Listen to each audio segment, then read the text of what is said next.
And welcome back to Coast. Dr. Marvin Hausman received his MD degree from New York University School of Medicine. Is a board-certified urological surgeon. His 30 years of drug development and clinical care experience at various pharmaceutical companies. And here he is on Coast to Coast, Dr. Marvin Hausman. Doctor, how are you? Thank you, George. Thank you for having me. So I was working with some people at Harvard Medical School on nerve cell death. What kills nerve cells when your brain produces the protein that's caused in Alzheimer's disease? It's called amyloid. And we found that oxidative stress, that inflammation around the nerve, is what leads to nerve cell death.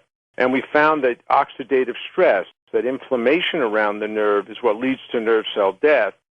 That inflammation around the nerve is what leads to nerve cell death. And we also found that iron has to be oxidized. It has to lose electrons. And it was fascinating to learn this because no one had thought, how does a nerve die with oxidation? That means oxygen is good and bad. You have bad oxygen when you metabolize food. And that bad oxygen, if not controlled, will lead to nerve cell death. And so we started looking at the substances that could prevent the oxidation of iron. And these antioxidants were found in foods. And these antioxidants were found in foods. And one of the most potent antioxidants that we discovered was an antioxidant called L-ergothioneine.